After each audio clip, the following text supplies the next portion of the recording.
Hello students, my self is Kumar sir, mathematics teacher. मैं आप लोगों को क्लास 11 का मैथमेटिक्स पढ़ाऊँगा, चैप्टर 1, जिसका टॉपिक है सेट्स। तो सेट्स में जो है हम लोग शुरू करते हैं। What do you mean bye sets? Sets किसको बोलते हैं ये समझना है आपको। लेकिन इसके पहले मैं कुछ वर्ड्स बताऊँ, कुछ सेंटेंस बताना चाहता हूँ कि बहुत सारे टीचर्स ऐसे हैं स्कूल्स में या प्राइवेट ट्यूटर जो होते हैं, वो बोलते हैं कि जो मैथमेटिक्स बहुत टफ सब्जेक्ट है। लेकिन नहीं, ऐसा नहीं सोचिए। मैथमेटिक्स जैसा इजी सब्जेक्ट है ही नहीं। क्यों? कि अगर आपको बेसिक कंसेप्ट मिल जाता है तो आपका मैथमेटिक्स पानी की तरह हो जाएगा। आप पानी की तरह उसको यूज करेंगे मैथमेटिक्स को। तो आपको बेसिक कंसेप्ट को समझना है। उसका तो ये क्या है, बेसिक फंडामेंटल चीज़ जो है उसको समझना है, उसके टर्म्स को समझना है, उसका एक एक वर्ड जो होता है उसका मीनिंग को समझना है, तो आपका मैथमेटिक्स जो है बहुत इजी लगेगा। तो आज मैं जो हूँ क्लास 11 का जो टॉपिक है सेट्स, इसका मैं शुरू कर रहा हूँ कि what do you mean bye sets. Sets का मतलब क्या होता है? तो सेट्स का मतलब हम लोग सीधे बोलते हैं कि समुच्चय होता है, समूह होता है, ग्रुप होता है, ग्रुप ऑफ ऑब्जेक्ट होता है। सेट उसी को बोलते हैं। लेकिन उसमें कुछ पर्टिकुलर जो है उसका नेचर होता है। उस नेचर को कौन कौन सा पर्टिकुलर नेचर है उसको समझना है। तो मैं शुरू करता हूँ। सेट्स क्या है इसके बारे में हम लोग पढ़ेंगे। तो a set is a collection of well-defined, distinct, and distinguishable objects or elements। ये इसका डिफिनीसन है। A set is a collection. Collection का मतलब हम लोग जमा करते हैं, एक जगह लाते हैं। किसका? Well defined, distinct. Well defined का मतलब जो है एक पर्टिकुलर जो भी ऑब्जेक्ट होता है उसका एक क्या नेचर है, वो नेचर को जो है हम लोग डिफाइन करते हैं। वो नेचर किसी दूसरे ऑब्जेक्ट में नहीं होना चाहिए। डिस्टिंक्ट का मतलब होता है नॉट रिपीटेड। डिस्टिंक्ट का मतलब होता है नॉट रिपीटेड, यानी वो नंबर बार बार नहीं आना चाहिए। बार बार आने से जो है वो सेट को डिफाइन नहीं करता है। उसका एग्जांपल मैं बताऊंगा आप लोगों को। और उसके बाद जो होना चाहिए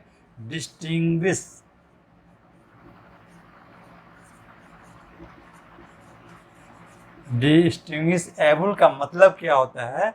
जो ऑब्जेक्ट का कलेक्शन है वो नोन होना चाहिए। ये उसका मतलब होता है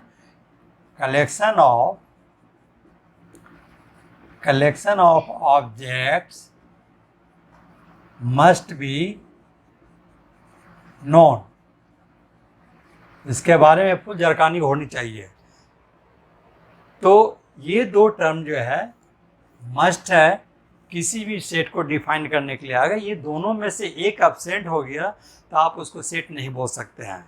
ओके, तो ये था कि सेट क्या है। अब इसका नोटेशन जो होता है, notation of set.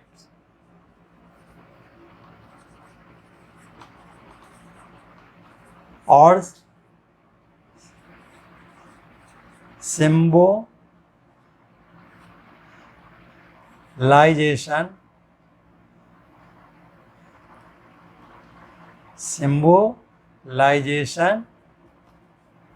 Of A set.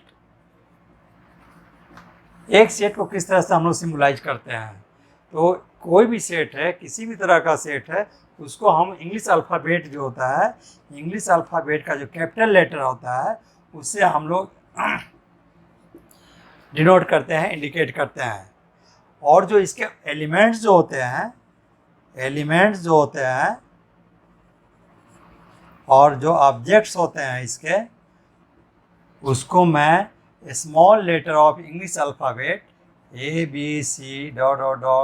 X Y Z, small letter of English alphabet से हम लोग क्या करते हैं, उसको सिम्बलाइज करेंगे एलिमेंट्स को या उसके ऑब्जेक्ट को। तो ये है सेट। सेट का ये नोटेशन हो गया कि always you represent a set by a capital letter of English alphabet and the elements should be represented by the small letter of English alphabet. यहाँ तक क्लियर हो गया आप लोगों को। अब इसके बाद जो आता है कि रिप्रेजेंटेशन ऑफ सेट कैसे होता है, लेकिन इसके पहले मैं एक चीज़ और बताना चाहूँगा कि कोई एलिमेंट है इसके अंदर में, तो वो किस तरह से जो है इसमें जो है इंडिकेट होता है, क्या उसका तरीका है, उसमें कोई मेंबर है तो उस मेंबर को किस तरह से हम लोग लिखेंगे कि वो उसका मेंबर है कि नहीं है। मान लीजिए कि लेट इन ए सेट ए, ये इसका सेट का नाम दे दिया A, there is an element, suppose X ले लिया, there is an element X in it, उसमें एक इसका एलिमेंट है, तब इसको हम लोग क्या लिखेंगे, सो वी कैन राइट कि x, this is the symbol, this symbol का नाम है बिलोंग्स टू, और ये हो गया सेट ए। मतलब ये जो एक्स एलिमेंट है ये सेट ए के अंदर में है। ये इस वर्ड का जो नाम है, ये जो सिंबल होता है, सिंबल जो होता है इसको हम लोग बोलते हैं इप्सिलॉन। ये ग्रीक सिंबल है, ये जो इप्सिलॉन है ये ग्रीक सिंबल है। इसका मतलब होता है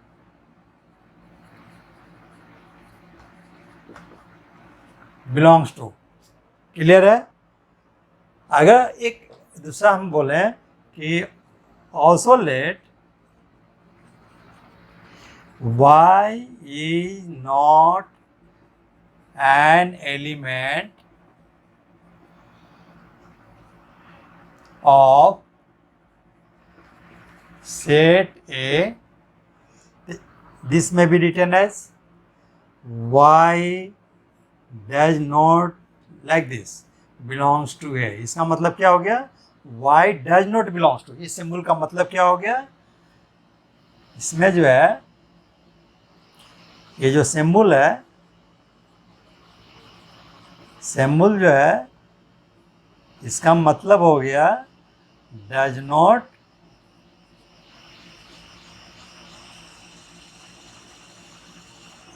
belong to, does not belong to. तो अगर उसमें प्रेजेंट है, उसके अंदर में वो एलिमेंट है, तो एक्स बिलोंग्स टू ए, इसको हम लोग किस तरह से पढ़ाएंगे, read as X belongs to A.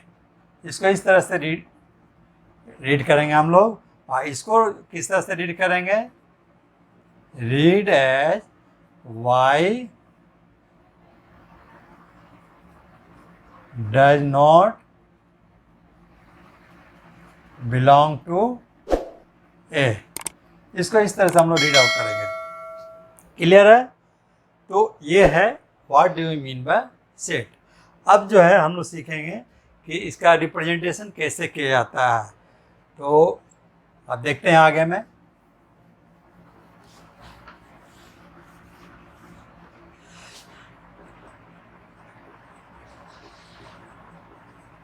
Representation of A set. Set का रिप्रेजेंटेशन कैसे करेंगे हम लोग, इसके बारे में जानना है। इसका टू मेथड होता है, टू वेज होता है। तो देयर आर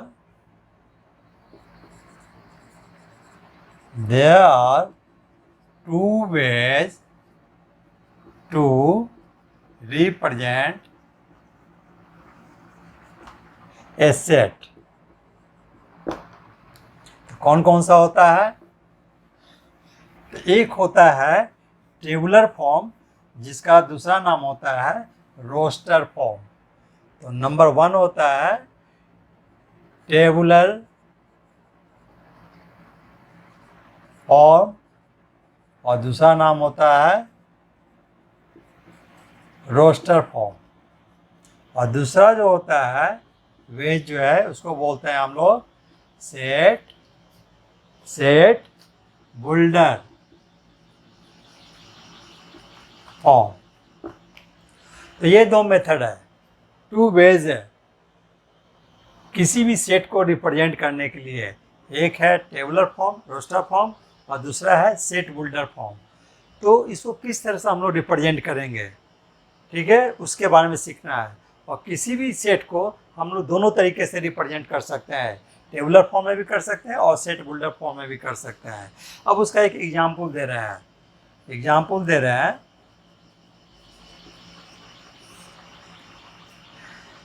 मान लीजिए कि लेट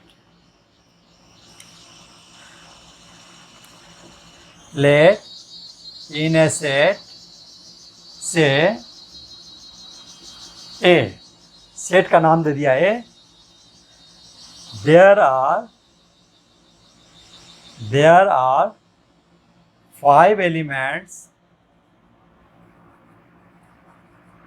से, वो एलिमेंट को भी हम लोग नाम दे देते हैं ए, ई, आई, ओ एंड यू।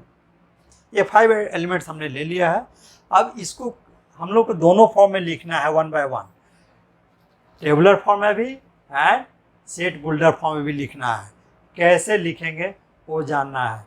तो अब एग्जाम्पल में हम दिया है कि लेट इन ए सेट से, सेट का नाम दे दिया A, there are 5 elements, 5 elements ले लिया, कुछ भी एलिमेंट ले सकते हैं हम लोग।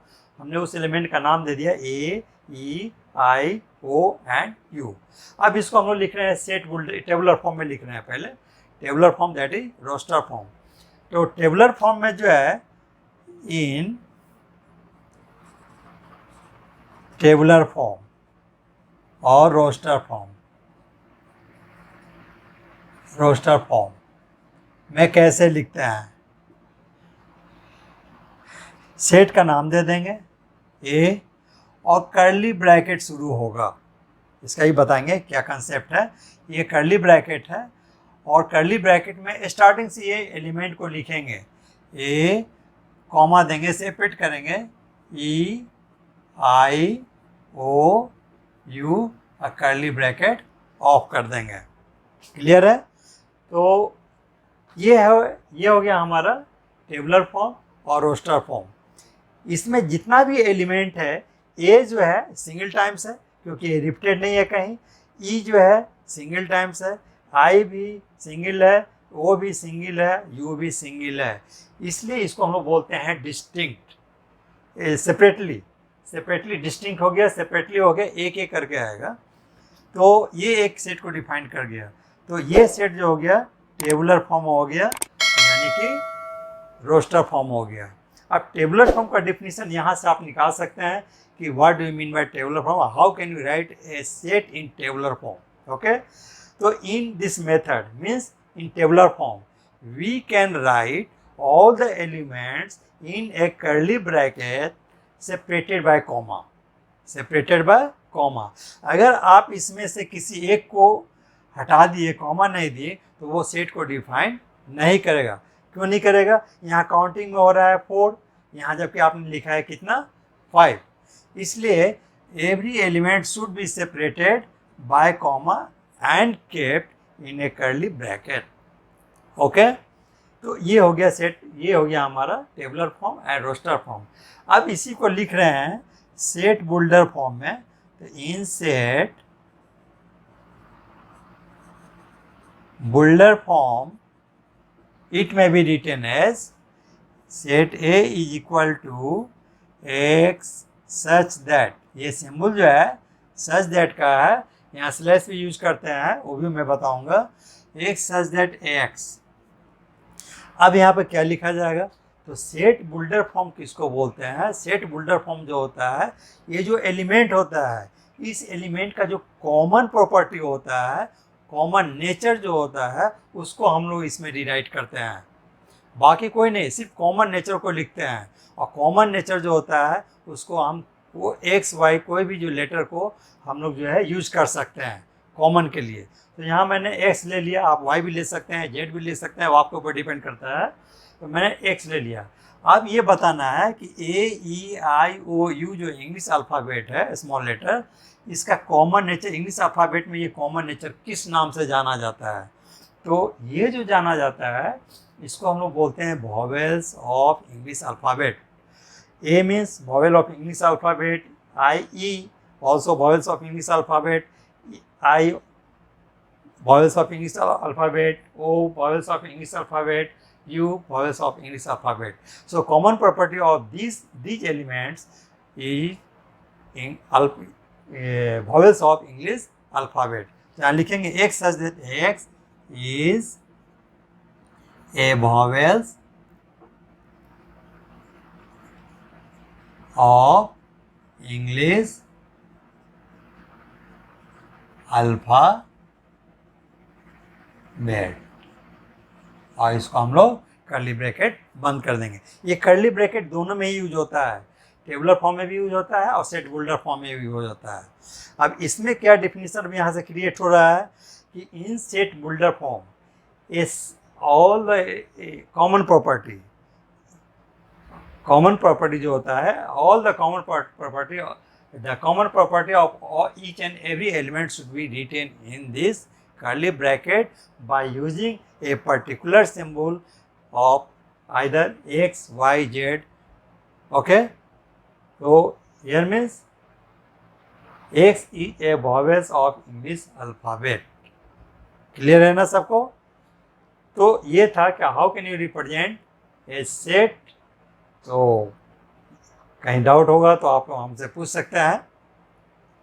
तो ये जो है आपका हो गया।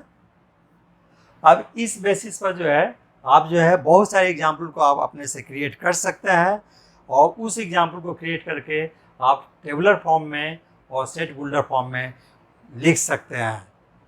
तो आज के लिए इतना ही, लेकिन इसको ख़त्म करने के पहले मैं आप सबों से रिक्वेस्ट करना चाहता हूँ कि आप मेरे इस चैनल को लाइक कीजिए, सब्सक्राइब कीजिए एंड बेल आइकॉन ज़रूर दबाइए ताकि मैं नया जो है वीडियो आपको पास पहुंचा सकूं। ओके, और साथ ही साथ अपने दोस्तों को शेयर भी कीजिए।